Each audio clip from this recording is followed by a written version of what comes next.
Assalamualaikum warahmatullahi wabarakatuh. Alhamdulillahi bihi wa kafa, wassalatu wassalamu ala nabiyil mustafa wa ala alihi wa sahbihi wa man ihtada. Faqala Allah ta'ala fil Qur'anil Karim, a'udzu billahi minasy syaithanir rajim. Bismillahirrahmanirrahim. Ya ayyuhalladzina amanu kutiba alaikumus syiyam kama kutiba alal ladzina min qablikum la'allakum tattaqun. Shadaqallahul azim wa shadaqa rasuluhun nabiyyul karim wa nahnu ala dzalika minasy syahidin wasyakirin walhamdulillahi rabbil alamin. Bapak, Ibu yang berbahagia, yang pertama, marilah kita bersyukur kepada Allah Subhanahu wa ta'ala, karena pada malam yang mulia ini kita masih diberikan kesempatan oleh Allah, kita masih diberikan kekuatan oleh Allah, kita masih diberikan kesehatan oleh Allah, sehingga sama-sama kita bisa melangkahkan kaki, mengayunkan tangan, menggerakkan badan, hadir di Masjid Nurul Hidayah ini.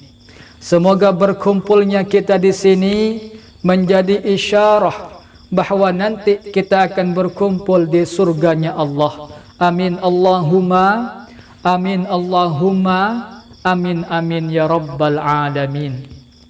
Yang kedua, Bapak, Ibu, marilah kita berselawat kepada junjungan alam, tauladan umat manusia, rahmat bagi seluruh alam, baginda Nabi Agung Muhammad sallallahu alaihi wasallam, dengan ucapan Allahumma salli ala sayyidina Muhammad wa ala ali sayyidina Muhammad. Semoga kita semua yang hadir di sini mendapatkan syafaatnya di yaumil akhir nanti.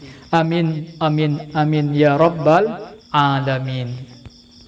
Bapak, Ibu yang berbahagia, pada kesempatan yang berbahagia ini, insyaallah saya akan sedikit berbagi tentang 5 perkara yang merusak pahala puasa.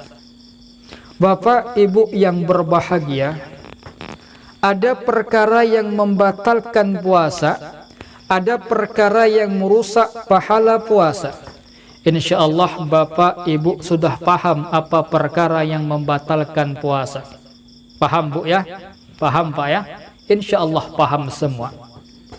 Maka pada kesempatan ini kita fokus membahas 5 perkara yang merusak pahalanya saja.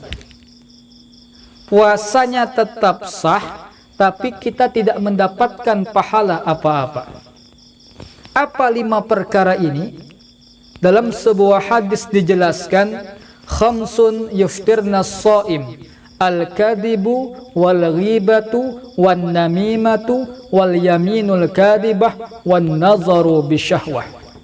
Perkara pertama yang merusak pahala puasa adalah al-kadibu, berbohong. Jadi kalau kita berbohong pada bulan Ramadan ini, Pak, kalau kita berdusta pada bulan Ramadan ini, Bu, maka kita puasa menahan lapar dan dahaga dari terbitnya fajar hingga terbenamnya matahari, tapi kita tidak mendapatkan 1% pun dari pahala puasa kita.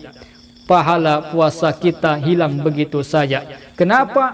Karena berbohong bisa merusak pahala puasa. Yang kedua apa? Yang kedua an-namimah, adu domba. Zaman sekarang ini, Pak, Bu, adu domba ini bukan hanya sekadar dengan mulut, bukan hanya sekadar dengan lisan, bukan hanya sekadar dengan lidah, tapi adu domba bisa menggunakan jari jemari. Ambil HP, isi ke otak, kemudian kita bisa berekspresi, kita bisa berinovasi, kita bisa berkreasi untuk kemudian membuat adu domba, adu domba, adu domba.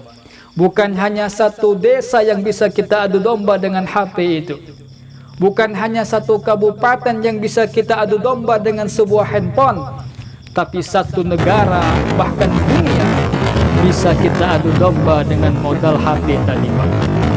Maka zaman-zaman sekarang ini kita harus berhati-hati. Jangan sampai kita mengadu domba atau terlibat sebagai pihak yang diadu domba. Dan kalau sempat kita mengadu domba, sekecil apapun itu bisa merusak pahala puasa kita. Lalu yang ketiga, perkara yang merusak pahala puasa adalah al-ghibah, ghibah, mengomongi atau ngomongkan atau berbicara tentang aib orang lain, tentang kejelekan orang lain. Ini luar biasa Bapak dan Ibu zaman sekarang. Kita tengok televisi, kita tengok YouTube, sedang gosip, sedang membicarakan aib orang lain, sedang mengumbar-ngumbar kejelekan orang lain. Ini harus benar-benar kita hindari, Pak. Ini harus benar-benar kita hindari, Bu. Yang mengumbar dan yang mendengarkan umbaran tersebut, yang menggibah dan yang mendengarkan ghibah tersebut sama saja. Maka jangan sampai kemudian kita terlibat dalam ghibah menghibah. Apalagi dalam bulan puasa ini, Pak. Apalagi dalam bulan puasa ini, Bu. Pahala puasa kita terbuang percuma kalau kita masih menghibah. Lalu yang keempat, perkara yang merusak pahala puasa adalah al-yaminul kadzibah, bersumpah palsu, bersumpah untuk menguntungkan pihak tertentu dan merugikan pihak tertentu, dan sumpahnya sumpah palsu. Na'udzubillah summa na'udzubillah min zalik.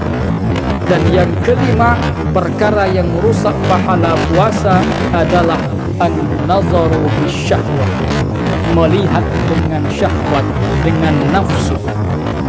Zaman sekarang ini godaan mata ini luar biasa. Kata orang cuci mata, kata orang cari vitamin mata. Lalu yang ditengok Allah, YouTube itu, Pak, Facebook itu, Pak, Instagram itu, Pak, TikTok itu, Pak.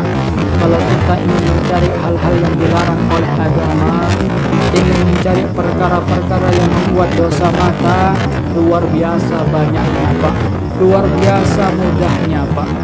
Maka kita harus benar-benar hati-hati dalam menjaga mata kita. Jangan sampai kemudian mata kita ini kita gunakan untuk maksiat. Allah ciptakan mata kita untuk melihat Al-Quran. Allah ciptakan mata kita untuk melihat kekuasaannya, tanda-tanda kebesarannya. Tapi kemudian kita gunakan untuk maksiat, kita gunakan untuk mendurhakainya. Bagaimana murkanya Allah.